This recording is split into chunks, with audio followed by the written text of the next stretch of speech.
Good morning, everyone. Good morning. Welcome to our ABWA Memorial Service honoring Ehinni, Kakushinni, Lady Takeko.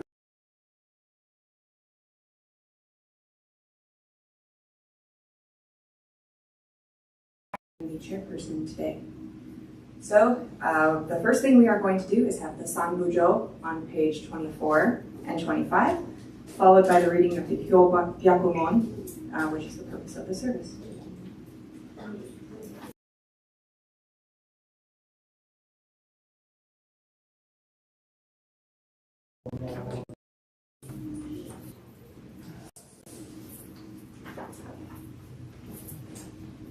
So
Today, on this occasion of the Buddhist temple of Alameda's ABWA Memorial Service and Ehinni, Kakushinni, Lady Takeko Kujo, LadyYoshiko Ohtani, and the late members of the ABWA. The members of the Alameda Buddhist Temple have reverently come before me, the Buddha, with deepest reverence and thankfulness for the all-embracing wisdom, compassion of Amida. We reaffirm the three homages. I go to the Buddha for guidance. I go to the Dharma for guidance. I go to the Sangha for guidance.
Amen.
Please stand for our first gatha, Alameda BWA, on page 174, and remain standing for the reading of the Three Treasures, number 1, on page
That's it, number 1. Hard is it to be born into human life, now we are living it. Difficult is it to hear the teachings of the Blessed One, now we hear it. If we do not realize the truth in this life, when will it be realized? Let us reverently take refuge in the three treasures of the truth. I take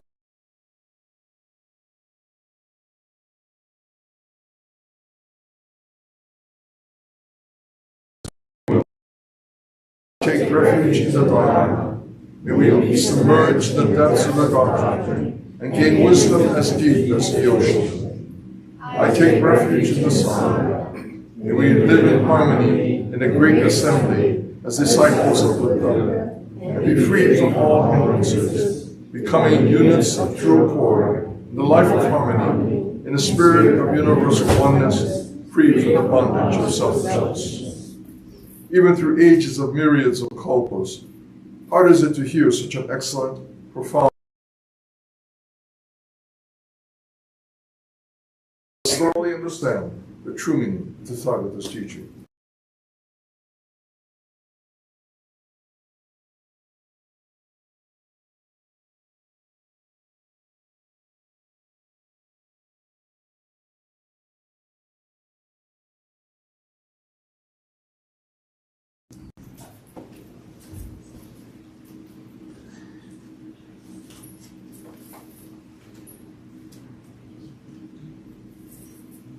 The following is from the passages of the Pure Land. These are passages or text that was written by Shinna.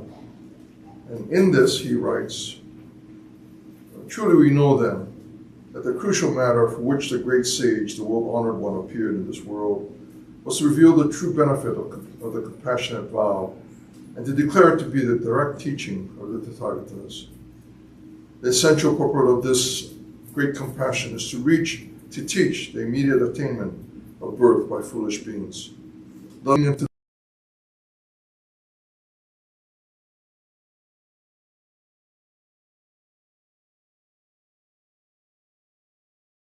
Appear in this world is solely to teach the inconceivable vow of Alameda Buddha.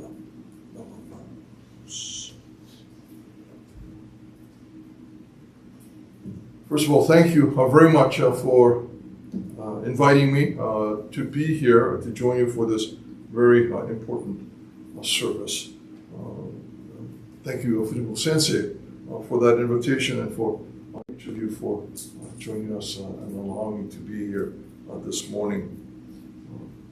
As you well know, Fujimoto Sensei has been under the weather these past few days, and when he called me on Friday, I kind of laughed, because this is the worst thing that can happen to a minister.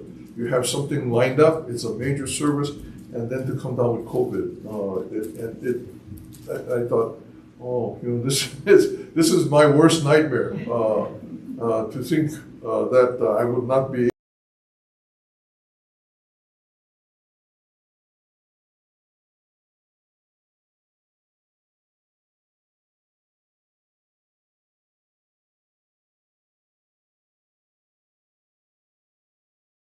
people come together.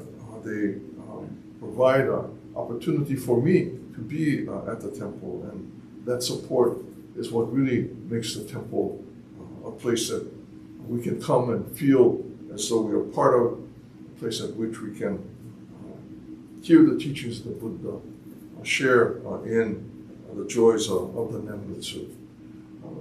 But this morning, our services are being conducted, of course, at the Betsuin, and we have minister assistants, and we have people who help with the streaming of our services. And as we were sitting down having tea, message said, "What's the password?" What? And I was just saying, "Oh yeah, we have lots of people, and we got people who know what they're doing, and COVID, nobody knew what we were doing." I was standing in front of in the aisle of the Hondo by myself doing these streaming on my iPad. But now, 3 years in, people know what they're doing, and I get this text message that says, "What's the password?" It's like, oh no. And I couldn't, and we've been, unfortunately, we've been changing our password, and I couldn't remember offhand right away. I couldn't remember. And so I said, there's an AV box that our iPad is in, and there's a problem with the passwords in it. So at least I remember that much. And then I just got a text while I was back here. I got a text from the group again that said, "Did you receive a security code on your Gmail?" So now they're doing this. I guess Zoom, for security reasons, is doing this what's it called, identity. Anyway, you have to have these confirmation between these two different what is it? Yeah, so it either goes to somebody's Gmail account, or it goes somewhere. Anyway, so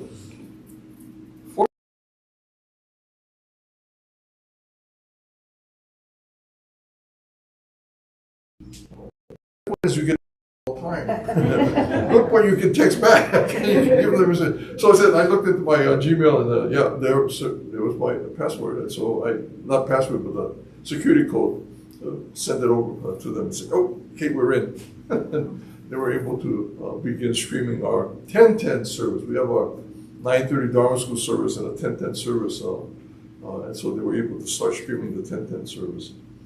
But we're adapting to the circumstances that we find ourselves in, and we're constantly, all of us,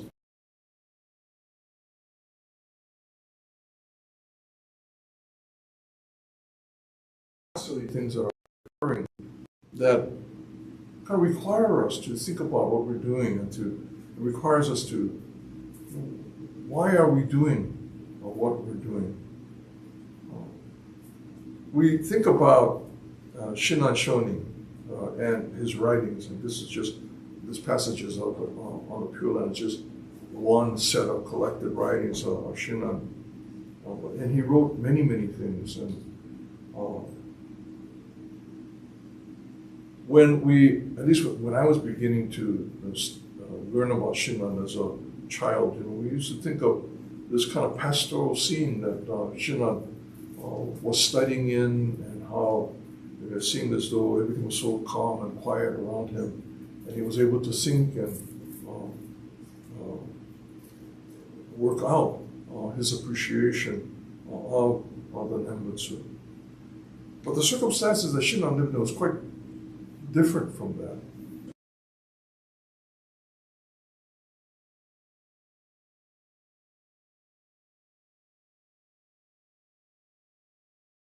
Because tomorrow, who knows, because of the changes that might take place overnight, the flowers that are in full bloom today might be swept away.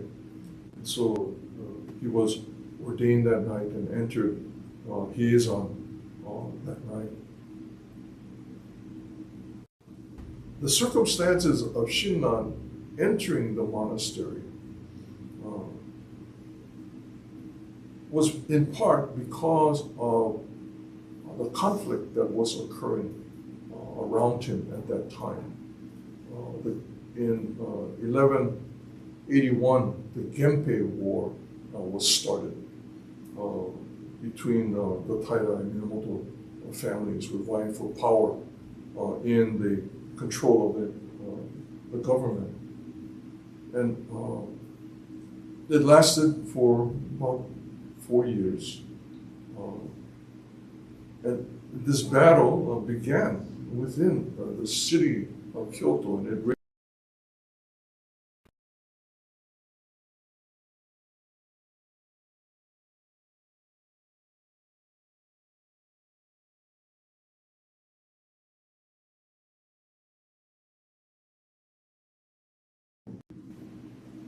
the battle raged through Kyoto, ended up in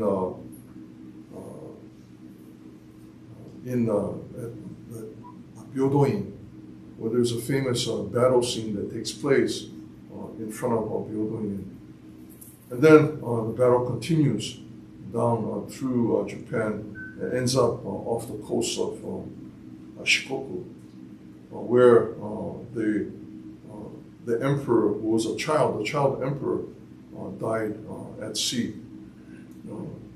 And in all of this turmoil, and this battle that ushers in the era of the Kamakura period, the establishment of the Bakufu, the 10th government of Japan.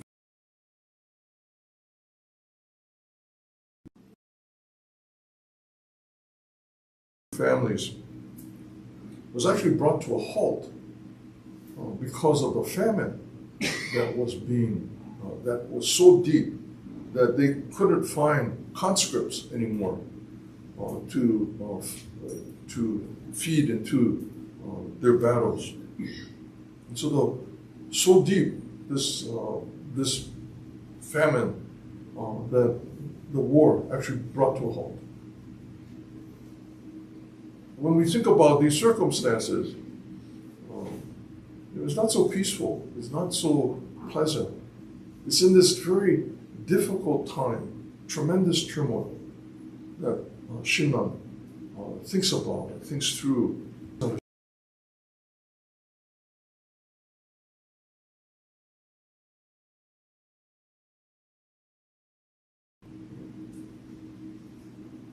The inadequacies of his own effort, but also realizes how the life around him, this infinite compassion, is focused on him, that he too will be able to resolve the difficulties that we cause and experience. And that's the central core of the teachings of the Buddha. It begins really with this question of how do we resolve the difficulties that we cause and experience. And Buddhism suggests that these difficulties result from our tendency to see the world through our preferences, our likes and dislikes. That our preferences asserted upon the world results in difficulties for ourselves and for others. And this is at the core of the teachings of the Buddha. It's what Shakyamuni Buddha spoke of in his first message to the 5 disciples after his experience of enlightenment. It's the Four Noble Truths. The first of the Four Noble Truths is that we experience difficulties. The second of the Four Noble Truths is that these difficulties result from our inability to recognize, to see, to interact with things as they are. But the third suggests that we don't have to remain like this. There is a means through which we might be able to resolve these difficulties. And the fourth is, of course, the Eightfold Path. Somewhere along the line, the Eightfold Path gets separated. When I grew up, it was like Four Noble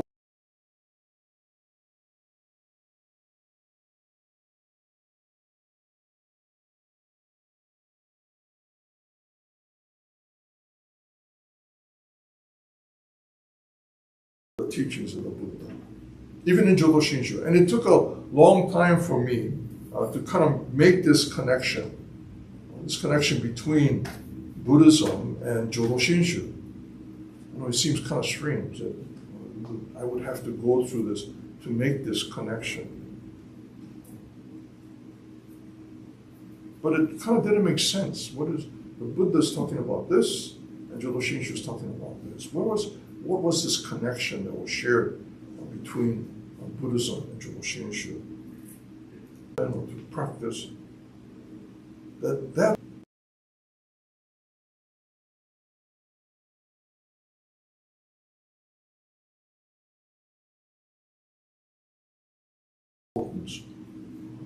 in his own life. And this, which he developed, this thinking which he developed, he took, if you know the story of Shinran and Honen, Shinran came down off Heizan.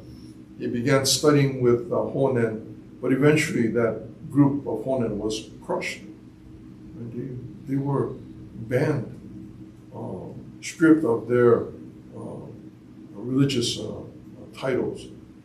Shinran sent to the north to Echigo, Niigata today, and then Honen sent to Tosa off of Shikoku. And they never met again. And Shinran continued, however, to develop his understanding, deepen his understanding of what he had learned from Honen. And so it wasn't his intent to begin or start a new tradition, but rather it was to simply understand more fully what he had learned from Honen. And he continued that to the very end of his life. We know much about Shinran, of course through his writing, but we know Shinran because of the writings of his wife, Ehinni. Through her letters, we have a small glimpse of the life of Shinran. And these letters were not discovered until 1920. So real recent, so it's 100 years ago, but recent in the history of Jodo Shinshu, which is 800 years old, that these letters were kind of, somebody was looking through the archives. I kind of imagine Indiana Jones, deep cavernous archive somewhere, someone shuffling through some papers and recognized that these were the letters of Ehinni, written by Ehinni. And it's through this that we kind of get a glimpse of what Shinran's life was like on Heizan.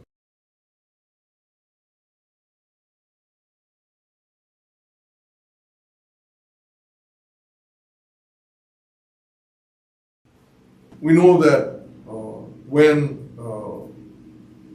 Shinran was sent into exile, he went up to Echigo, and he married Ehinni. They had children, and eventually, after they were Honen and Shinran were pardoned, Shinran began to move back to Kyoto. But on his way, they decided that they would remain in the Kanto region, Hitachi, that area. It was at that time it was a developing area of Japan. It was kind of like what our Silicon Valley used to be like. New things were coming up, new, not so much businesses, but farming areas were being opened up. And it was being settled. And so Shinran, in part, felt that this might be a good place to remain for a while and to share his understanding, to study.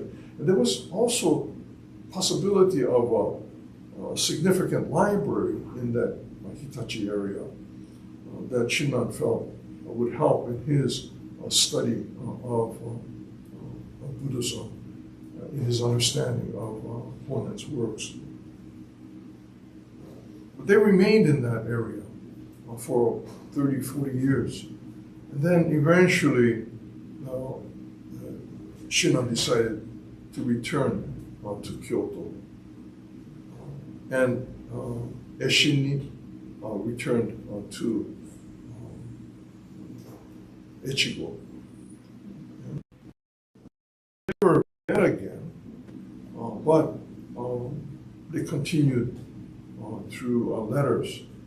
But letters that, again, we discovered only recently, and letters that were written to her daughter, Kakushinni, after the death of Shin. There are very few of these letters. But it's because of that conversation that, through letters, that Ehinni was having.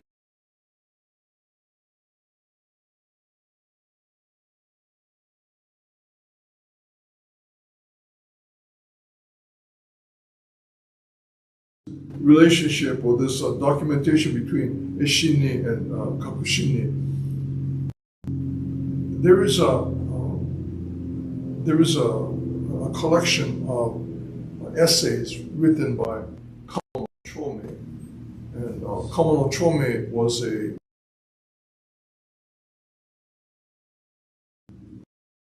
eventually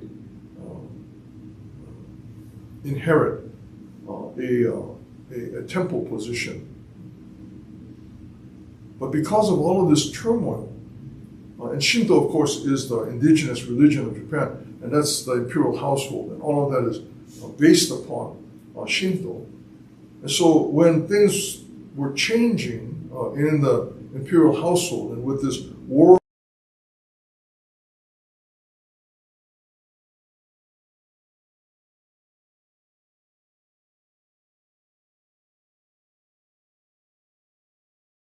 again, it's a very chaotic time. It's not a time of living in. Well, Kamano Chome, with nothing else to do, he began to write poetry. He was a kind of a minstrel in the courts of the imperial household. And eventually he took up residence. He built a small hut in the hills outside of Kyoto. And he wrote of his experiences and his memories of Kyoto. And it's called Hojoki. And it's a diary that gives a contemporary view of Kyoto. So if you get a chance, there are a few translations of the Hojoki. And this is one of my first introductions to catching a glimpse of what was taking place in the time of Shinran. If I were Japanese literate, I could go research papers or other writings and things like that. But Kamano Chome's Hojoki was one of the first translations of documents that were contemporaneous to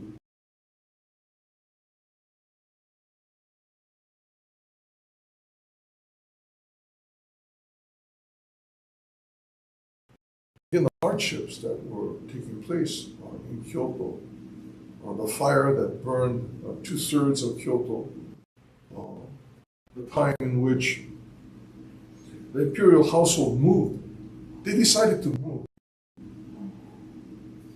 So the seat of government used to be in Nara, and then they moved to, first there was there was an intermediary place that they kind of set up. And then eventually they went to Heian-kyo, so where Kyoto is now, an established imperial household. And it has remained the center of the imperial for maybe 1,000 years, 800 years. Except for this one time when they decided that they would move. So they packed everything up and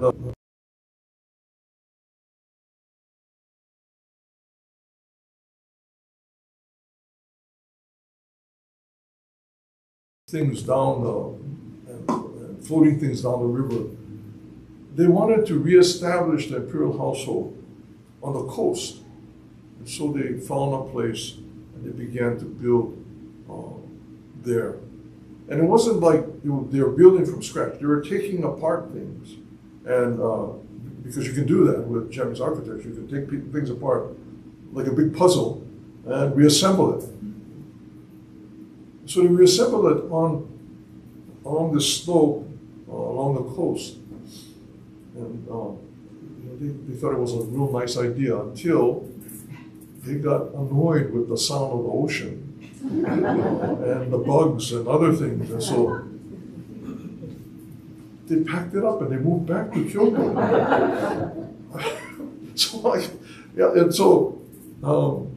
Kamoto told me, anyway, it was very, he described this, kind of funny. But he also describes the famine, how it was so deep, again, that bodies unable to bury them or care for the bodies.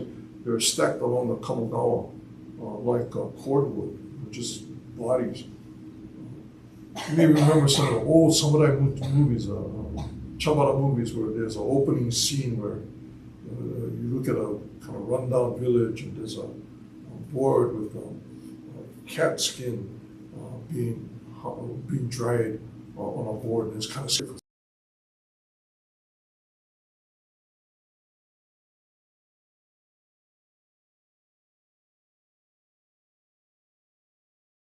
But I'm sure they took liberties with that scene of that village.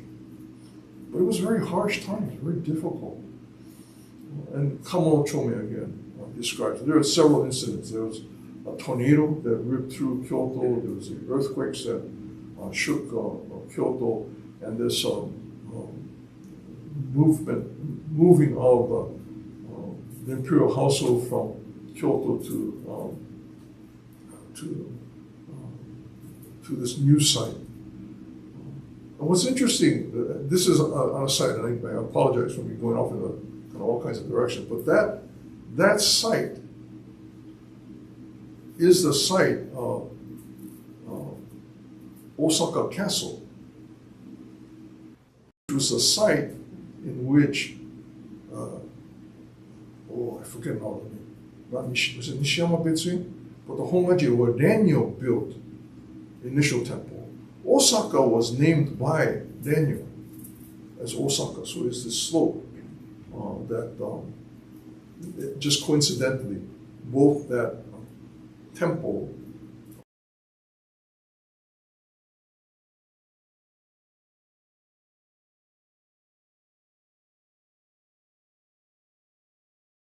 Honganji at the beginning of the Tokugawa period held the Tokugawa military off for several years, 10 plus years.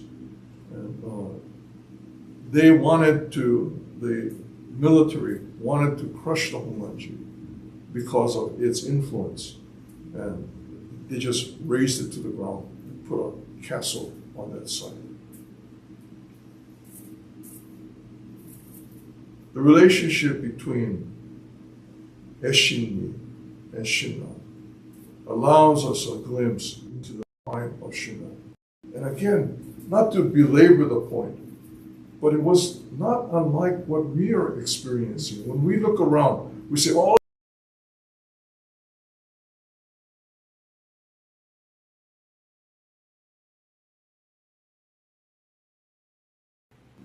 not unlike the time in which Shinran lived.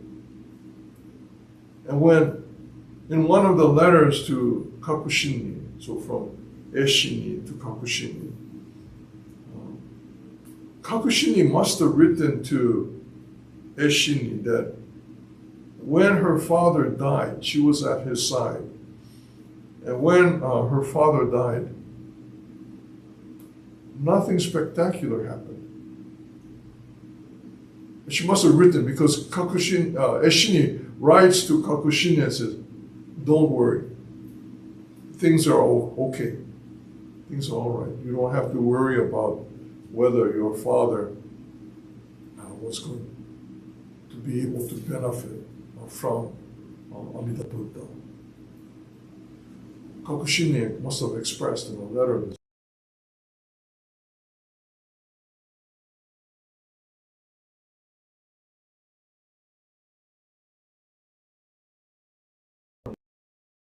quietly passed away.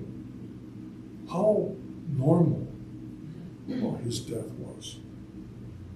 And Ehinni kind of reassures Kakushinni. Kakushinni is important because of these letters, that communication between her and her mom. But it's also because of Kakushinni that who arranges to have a mausoleum built for her father. And that mausoleum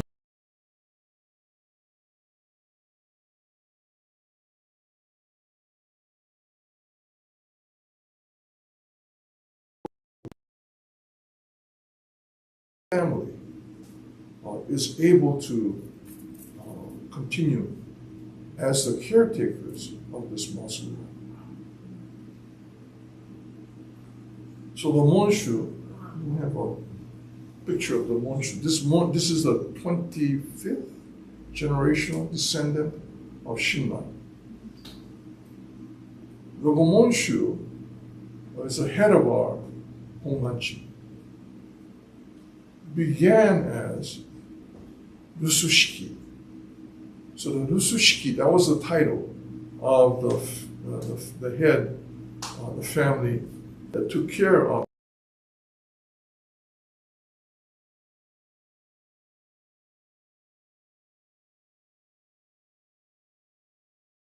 was Rusushiki, caretaker. Just like us, we caretaker of our temples. They too started as caretakers of the mausoleum of Shiva. Now it's a grand title, and much has passed since that time. But it's through Kakushinni that this, the groundwork, the foundation of the Honganchi is laid. We remember, their contributions, Ehinni and Kakushinni. We remember their contributions to the Honganji, not just as people of history, very directly in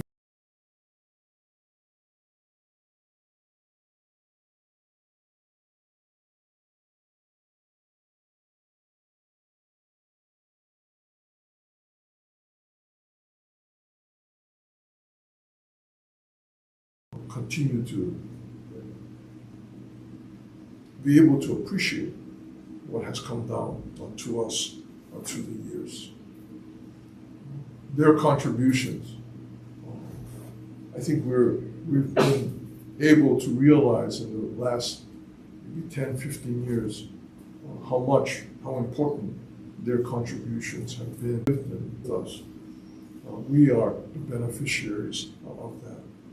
We have been able to gain an understanding of the Nembutsu that can be expressed simply a life of gratitude for what we are able to enjoy and receive. That the life around us, the infinite life that is compassion, that supports me, that moves me to a deepening understanding my relationship to the world around me. The Nembutsu Jodo Shinshu solidly within the teachings of Shakyamuni Buddha. At its core, Jodo Shinshu shares that for Ehinni Kakushinni Memorial Service and for the ABWA. When I heard ABWA, what's ABWA? I know it's ABWA ABWA, but it's Alameda Buddhist Women's Association. Okay, so when during the I said ABWA. Yeah, thank you. Thank you very much, Sensei, Reverend Gerald Sakamoto, for your message today. And now we will have our second gatha, Ondokusan 2, on page 220. So please stand.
Please be seated.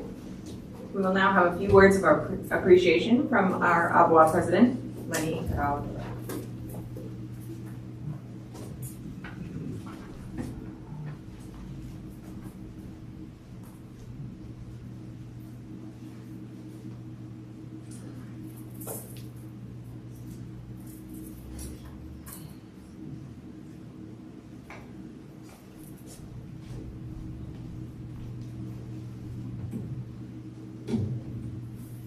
Good morning, everyone. Good morning. It's so good to see everybody here. So many of you came today.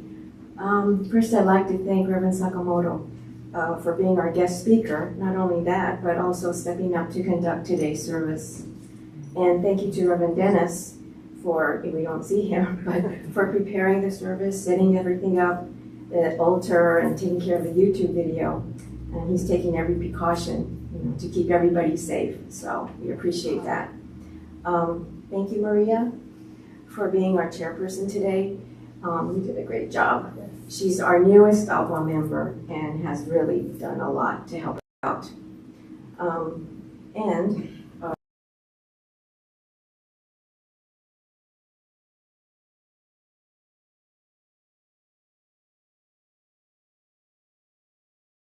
BWA Memorial Service never gets easier.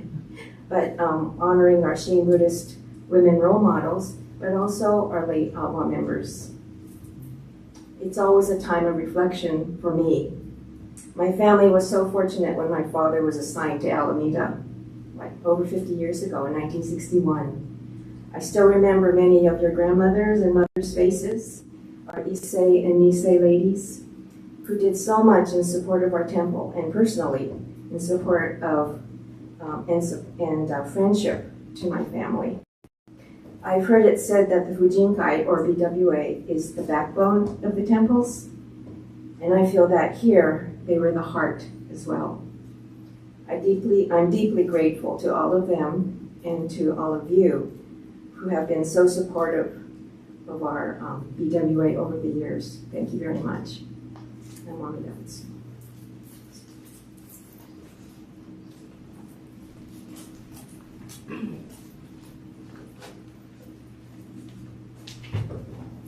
Are there newcomers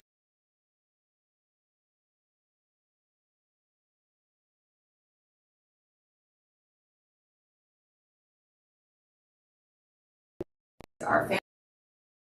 Then it's birthday. So if your birthday is in October, collect your change. Today's the 15th. Next week, the 22nd. And then it's also the Dharma School Halloween party next week. And then don't forget on October 29th, it's the 5th Sunday, so there is no service that day. So in conclusion, thank you for attending this morning service, and please come forward to Oshoko and join us for the Obento luncheon in the social hall. Thank you.